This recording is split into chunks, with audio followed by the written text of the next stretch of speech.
Hi everyone, this is Sunette. In this video, continuing our process of defining, redefining, and living the word fun. So, in this video, we're continuing with the redefining and purifying process. So, let's have a look at what would be involved with purifying and redefining the word fun. We have, in the previous videos, walked processes in terms of understanding what it means to first and foremost define the word fun, define who I am within and as the word fun. So, also to remember here, when it comes to redefining and living words, is we oftentimes tend to, just look at the word as though the word is there, like almost separate from us, or we disconnect from the word in some way or another. But important to remember that as much as we are walking a process of defining, redefining, and living a word, we are in the process of defining, redefining, and living ourselves, right? So in the purifying process of purifying ourselves and purifying our relationship within and as words, here we go back to our first step, which was the defining process, where we got to know everything that we have connected to or associated with the word fun.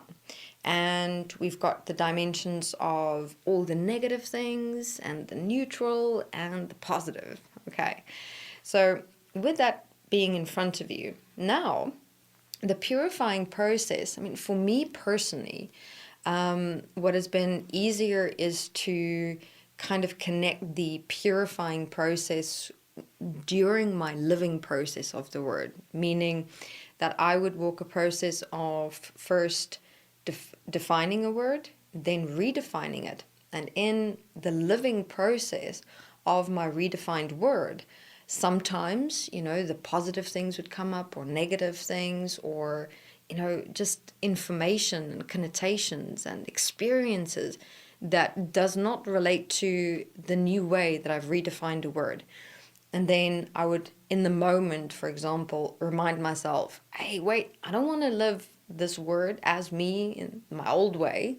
I'm creating a new way, a new me, a new experience. So I'll, in these videos, give you essentially two different ways that you can walk the purification process. But let's, for and from this video, stick to adding the purifying process into the redefining process. And when we get to the living process of the word fun, I'll also introduce there how you can add a purifying process of a word, and so yourself, in and during the living thereof. Okay, so let's go back to the basic practical steps of purifying the word fun. Now, what I do for me is taking again the word fun, where let's maybe keep it basic and simple, just in the negative and as well as the positive connotations, references, memories, and information that is existent within me, as the word fun. And I would read through, all the memories and points or dimensions and things that I've written down in my defining process, where essentially in front of me now I can see, okay, this is me as the word fun right now. And if there is, for example, negative memories associated to the word fun, I would find a way to have a look at that memory to also make peace with it, to also let it go.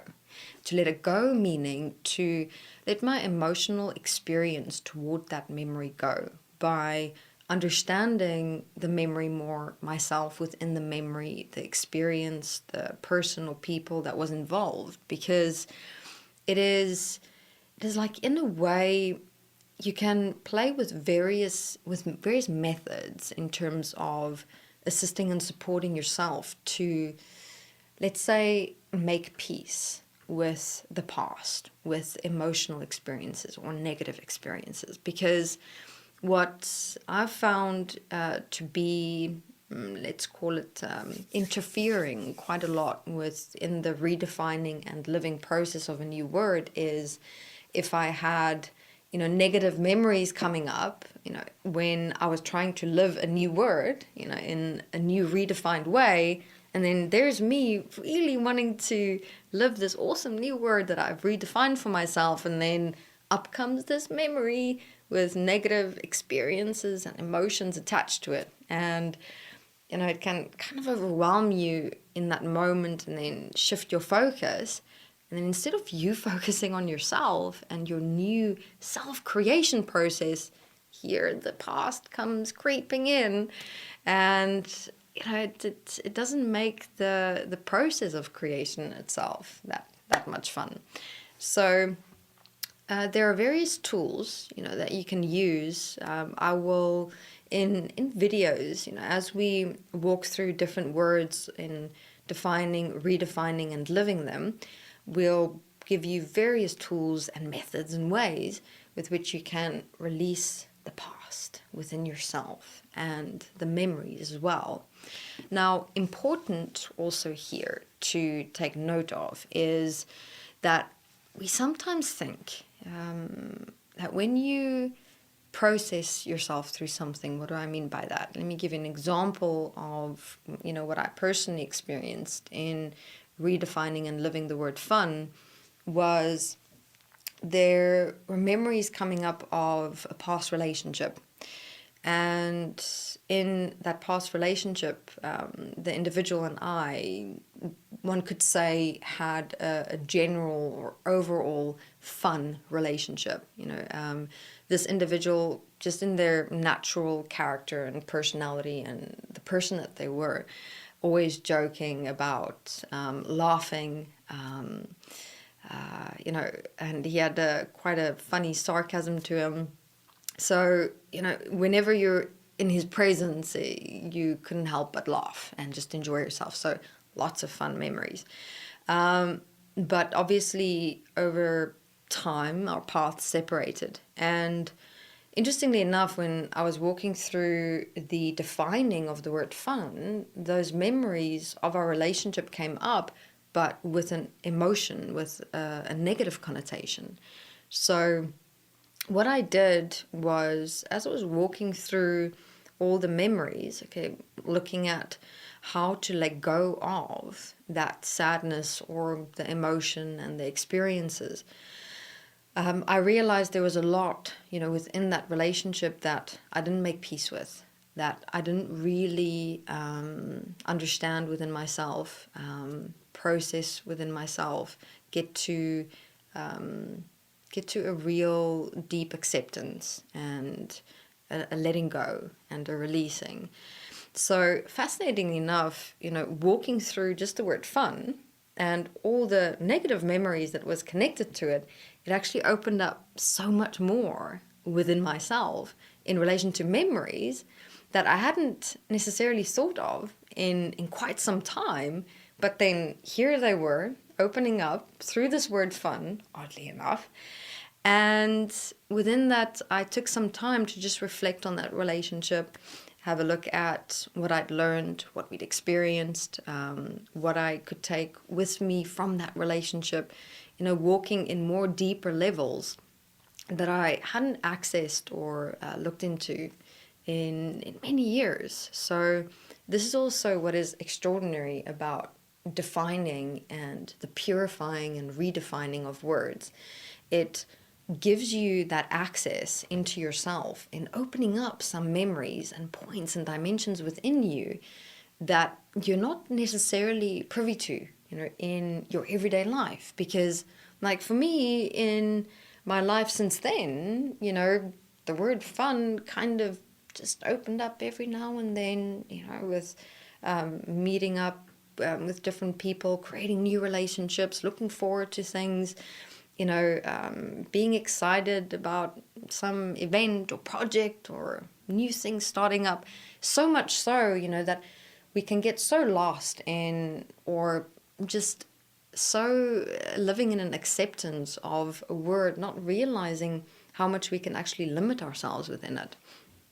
And so kind of, my life moved on. And with this process of purifying the word fun and defining it and redefining it, I started really looking deeper into so many levels within myself of how much I've suppressed within me in relation to this one word.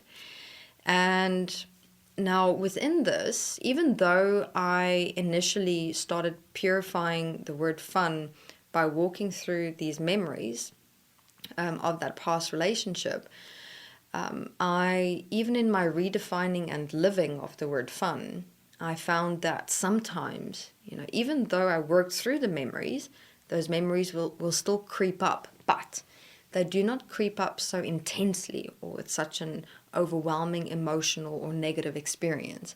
They would just sometimes come up within me like, hey, there's still a little bit of sadness or regret or guilt or, an emotion attached to this memory in relation to fun. But then what I do is I would, in real time, as I'm living my new definition of the word fun, I'd purify my past connotations and references and dimensions of the word in real time. And that's the dimension that will open up in videos to come, of just showing you that even though you might purify the word within the redefining process, you will find that you still have to purify the word more in your living process. Because, those memories of the past relationship was, part of me for many years. And we don't realize how much memories build a charge within ourselves, how memories stay alive within us in a way, and not only the memories itself, but also our relationship to it, our experiences toward it, our perceptions, views, and opinions. So therefore, it, interestingly enough, took me some time to really process through and work through those memories in relation to fun from a past relationship, because of how long and how many years I'd held on to those dimensions of emotion that, as I said, I wasn't initially aware of because of how well I suppressed it. So here with words, you may be surprised with how many memories and information throughout the years of your life you're going to be opening up and having access to, and not realizing the extent to which they've actually been affecting you in many deep levels within your mind, your very being, and your body. And not only that, how much those memories have actually been affecting your everyday life experiences, and maybe your experiences when it comes to fun. Like, I started seeing how, in a way, with asking myself since that relationship, when last did I actually enjoy myself as much as I did then? And I was shocked to realize I never did really again. My definition and experience and living of the word fun was almost non-existent in my life. I did not take the initiative to create that word for me personally in my relationship with myself in my everyday life, and I was like, wow, so my only memories of real fun and enjoyment, while in my understanding of it throughout my years, was way back then, many years ago. So with realizing that was also quite a gift in itself, and it was an extraordinary journey to make the word fun, a part of me, to become independent in myself and my living of the word fun. And this is also here where we're going to take it to the redefining process, where you can actually learn quite a bit from other people in your life that you can source from in your process of redefining and living words. And interestingly enough, for me, just getting into the introductory process of what is ahead when we get into the redefining process of the word fun is, for me, I started exploring the word fun in being spontaneous with myself, even how I would just spontaneously, walk a day and do something different, do something new, something creative and innovative, unexpected. in a way surprising myself. To me, that was a definition that I enjoyed, and that actually assisted and supported me in becoming more creative in projects, in ideas, in groups, in social circumstances. And not only that, I also, in a way, did it where I would do things that I didn't think I could do, and in a way surprise myself when I succeed in it. And that was more like an internal personal joke with myself, like, yes, girl, you thought you couldn't do this, but look, you did it, and then just reflecting on the whole experience with myself, and I'd look back and I go, yeah, I thought I couldn't do this, but I've shown myself I could. And it's so funny how I always think I can't do something, and then when I just go for it and get the necessary support, yeah, it's done. So I created like an also internal fun playfulness with myself. So the word fun also had a personal playfulness to it. So I'd say the two primary words, in my redefining process that I used for me was spontaneous and playfulness. So getting back to the purifying process, this is what I'd like everyone to focus on for this video before we get into the redefining process, is walk through all the memories and the definitions and connotations and references that you've written down in your defining process, and just have a look at the memories that you may have difficulty with, that have especially the negative, emotional, or bad connotations to them, and just walk through the memory and have a look at what I found for me in the word fun that had, emotional or bad connotations.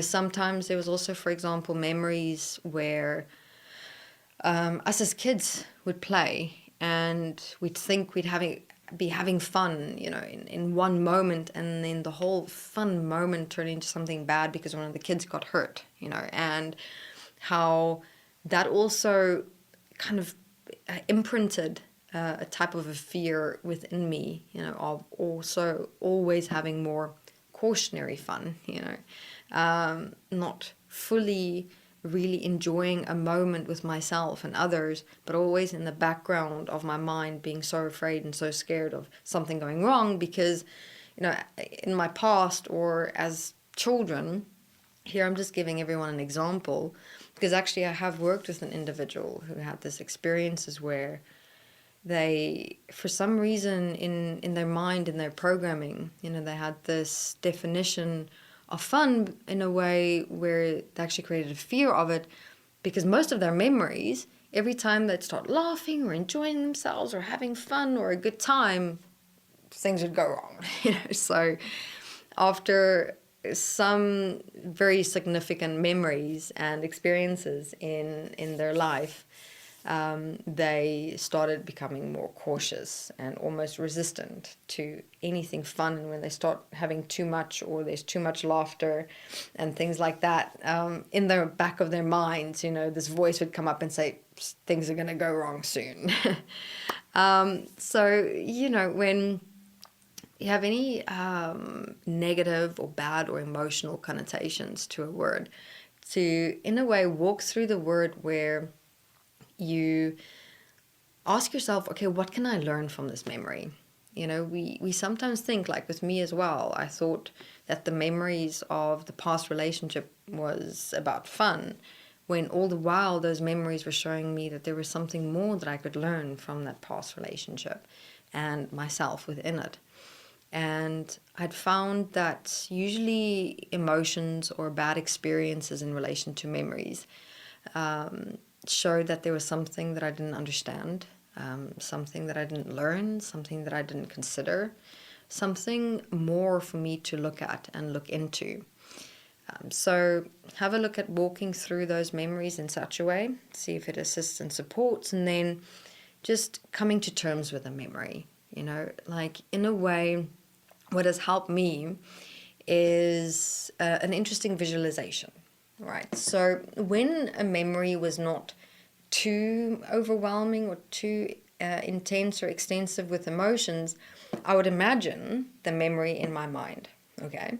And then the memory would like have little legs. So I would imagine like this memory on a screen, and it would have little legs, and I would see this memory like literally just walk away and go through a door and out the door. That was like my way of using visualization practically, of letting myself know I'm letting this memory go.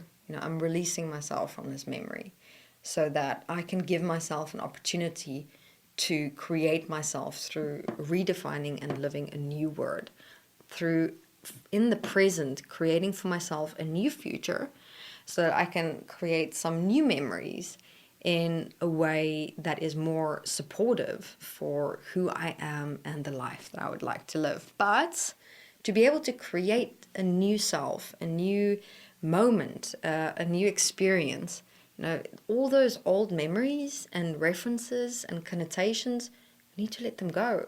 Because so many of us know how sometimes there can be such an awesome opportunity in front of us, but we very seldom will grasp it or go for it or, take the reins, because so much past memories and things that comes up in our minds interfering with seeing this opportunity that we can just take and start creating with and experiencing, right?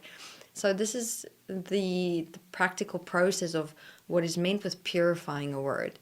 It is to find innovative, creative ways within yourself to essentially let go of all the past data and information and references and definitions, so that we can, in the redefining process, start with, let's call it a blank slate. And we'll go to here for this video. And as I said, this is one practical visualization method that you can utilize, but I only do that visualization after I have personally walked through or processed, a memory, like I mentioned earlier, where I first ask myself, okay, what can I learn from the memories? What does it teach me? What didn't I understand? What more do I need to understand? And then once I see, okay, this is my relationship to the memory, and I'm satisfied that I've understood my relationship to it, only then I would let it go. Because it's not going to help trying to let go of memories if you haven't actually dealt with them, if you haven't actually understood them and understood your relationship to them, to see what is there for you to learn from them. Right, we'll go to here for this video. Everyone, thank you very much for listening and joining in this process of soul, redefining and living words. Thank you very much.